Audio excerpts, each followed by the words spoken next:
Hello, ഞാനാണ് സഞ്ജീവൻ. ഞാൻ പറയാൻ പോകുന്നത് ഗീതുവിനെ കാണുന്നില്ല.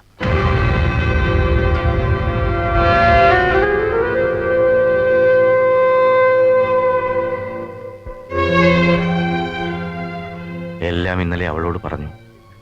രാത്രി ആരും ഉറങ്ങിയിട്ടില്ല സഞ്ജീവൻ. പക്ഷേ രാവിലെ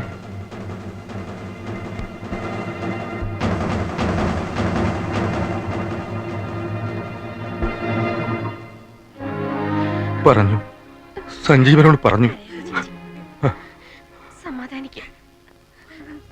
നീ താലി കെട്ടിയ പെണ്ണ, ആ താലി ഇപ്പോഴും അവളുടെ കഴുത്തിലുണ്ട്. നീ പോണം, നിർബന്ധമായിട്ടും പോണം. പോയി അന്വേഷിച്ച് കണ്ടുപിടിക്ക ചേട്ടാ. പെട്ടെന്ന് പോ ചേട്ടാ. മേലുദ്യോഗസ്ഥന്റെ കുടുംബകാര്യങ്ങളിൽ ഒരു കീഴുദ്യോഗസ്ഥൻ ഇടപെടാൻ പാടില്ലെന്നറിയാം. പക്ഷെ സാറിന്റെ മനസ്സ് എനിക്ക് നന്നായിട്ടറിയാം. മാഡത്തെ അല്ലാതെ മറ്റൊരു പെൺകുട്ടിയെ സാറിന് ഈ ജന്മം ഓർക്കാനേ കഴിയില്ല. സാർ അത്രയ്ക്ക് മാഡത്തെ സ്നേഹിക്കുന്നു. പോയി അന്വേഷിച്ച് കണ്ടുപിടിച്ച് കൂട്ടിക്കൊണ്ടുവന്ന് ഒരുമിച്ച് ജീവിക്കണം സാർ.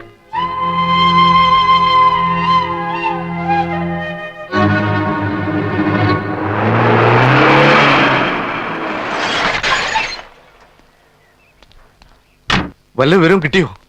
ഇതുവരെ ഒന്നും കിട്ടിയില്ല സാർ. നാനാഭാഗത്തേക്ക് പോലീസിനെ അയച്ചിട്ടുണ്ട്. എല്ലാ സ്റ്റേഷനിലും വിളിച്ച് പറഞ്ഞിട്ടുണ്ട്. അന്വേഷണത്തിന് ഒരു രഹസ്യ സ്വഭാവമാണല്ലോ. അത് കാരണം എല്ലാം സീക്രട്ട് ആയിട്ട് ഹാൻഡിൽ ചെയ്യാൻ പ്രത്യേകം നിർദ്ദേശിച്ചിട്ടുണ്ട്. ദൈവമേ, എന്റെ കുഞ്ഞു വല്ല കടികയും. അങ്ങനെ ഒന്നും സംഭവിക്കില്ല. ഇന്ന് വൈകുന്നേരത്തിനുള്ളിൽ തന്നെ കണ്ടുപിടിച്ച് ഇവിടെ കൊണ്ടുവന്നിരിക്കും. സ്റ്റേഷനിലായിരിക്കും.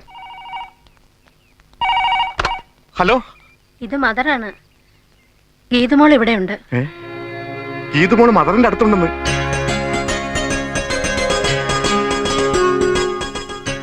എപ്പോഴാ എന്റെ കുഞ്ഞ് അവിടെ വന്നത്? ഇന്ന് വെളുപ്പിന്. അമ്മ ആരെ അച്ഛൻ ആരെന്ന് ആവർത്തിച്ച് ചോദിച്ചുകൊണ്ടിരിക്കുക. അതെനിക്കും അറിയില്ലല്ലോ. ഞങ്ങൾ ഉടനെ അങ്ങോട്ട് വരികയാണ്. വരുന്നത് കൊണ്ട് വിരോധമില്ല.